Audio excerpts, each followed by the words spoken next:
Assalamualaikum warahmatullahi wabarakatuh. Perkenalkan, nama saya Azizul Naspriyadita dengan NIM B119489.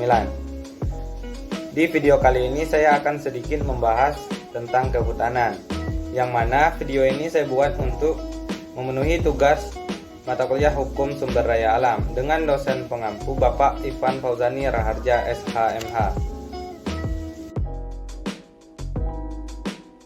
Baiklah, kita lanjut ke dalam pembahasan. Yang pertama yaitu definisi hukum kehutanan. Hukum kehutanan ialah kumpulan kaidah atau ketentuan hukum yang mengatur hubungan antar negara dengan hutan dan kehutanan, dan hubungan antara individu atau perorangan dengan hutan dan kehutanan, dikemukakan oleh Salim H.S. Dalam pengertian yang dikemukakan oleh Salim H.S. terdapat 3 unsur. Yang pertama, adanya kaidah hukum kehutanan baik tertulis maupun tidak tertulis.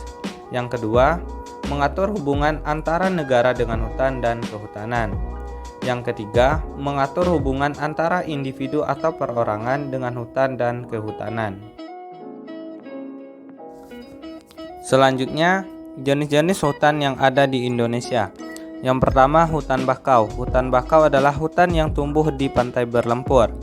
Yang kedua, hutan sabana. Hutan sabana adalah hutan padang rumput yang luas dengan jumlah pohon yang sangat sedikit dengan curah hujan yang rendah. Yang ketiga, hutan rawa. Hutan rawa adalah hutan yang berada di daerah berawa dengan tumbuhan nipah tumbuh di hutan rawa. Yang keempat, hutan hujan tropis. Hutan hujan tropis adalah hutan lebat atau hutan rimba belantara yang tumbuh di sekitar garis khatulistiwa atau ekuator yang memiliki curah turun hujan yang sangat tinggi. Hutan jenis yang satu ini memiliki tingkat kelembapan yang sangat tinggi, bertanah subur, humus tinggi, dan basah, serta sulit untuk dimasuki oleh manusia. Yang kelima, hutan musim. Hutan musim adalah hutan dengan curah hujan tinggi namun punya periode musim kemarau yang sangat panjang, yang menggugurkan daun di kala kemarau menyelimuti hutan.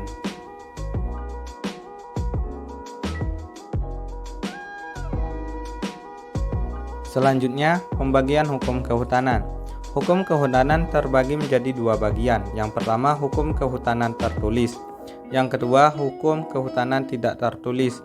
Hukum kehutanan tertulis adalah kumpulan kaidah hukum yang dibuat oleh lembaga yang berwenang untuk mengatur hal-hal yang berkaitan dengan hutan dan kehutanan. Hukum kehutanan tertulis ini dapat dilihat dalam peraturan perundang-undangan, baik yang telah dikeluarkan oleh pemerintah Hindia Belanda maupun yang telah ditetapkan oleh pemerintah dengan persetujuan DPR sejak bangsa Indonesia merdeka. Yang kedua, hukum kehutanan tidak tertulis. Hukum kehutanan tidak tertulis atau disebut juga hukum adat. Mengenai hukum adalah aturan-aturan hukum yang tidak tertulis timbul, tumbuh, dan berkembang di masyarakat, jadi sifatnya adalah lokal.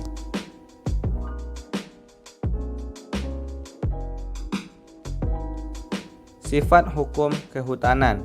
Hukum kehutanan mempunyai sifat khusus atau lex specialis, karena hukum kehutanan ini hanya mengatur hal-hal yang berkaitan dengan hutan dan kehutanan.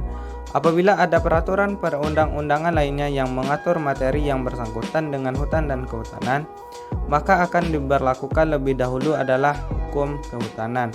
Oleh karena itu, hukum kehutanan disebut sebagai lex specialis, sedangkan hukum lainnya seperti agraria dan hukum lingkungan disebut dengan hukum umum. Pengaturan hukum kehutanan. Yang pertama, Undang-Undang Nomor 41 Tahun 1999. Yang kedua, Undang-Undang Nomor 19 Tahun 2004. Yang ketiga, Undang-Undang Nomor 23 Tahun 2021.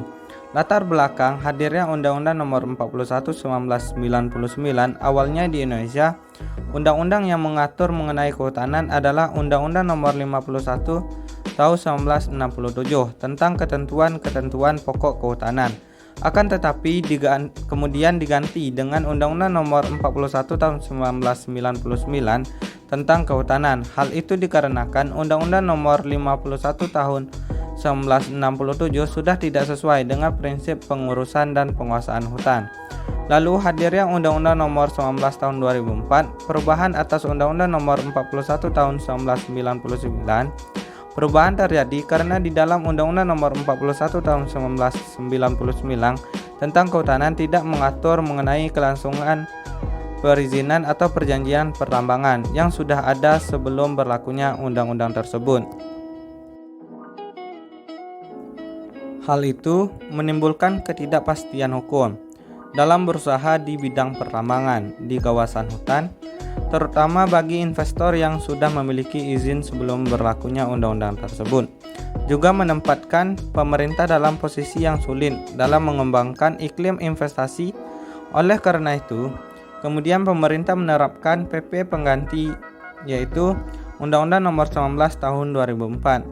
Perubahan atas Undang-Undang Nomor 41 Tahun 1999 menjadi undang-undang.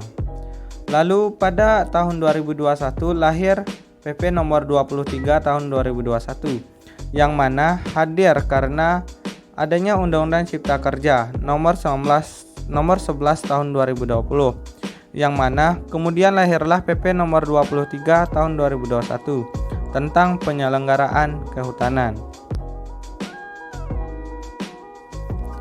Tujuan hukum kehutanan. Tujuan hukum kehutanan adalah melindungi, memanfaatkan, dan melestarikan hutan agar dapat berfungsi dan memberikan manfaat bagi kesejahteraan rakyat secara lestari. Itulah sedikit penjelasan tentang pengaturan kehutanan dari saya. Saya akhiri. Wassalamualaikum warahmatullahi wabarakatuh.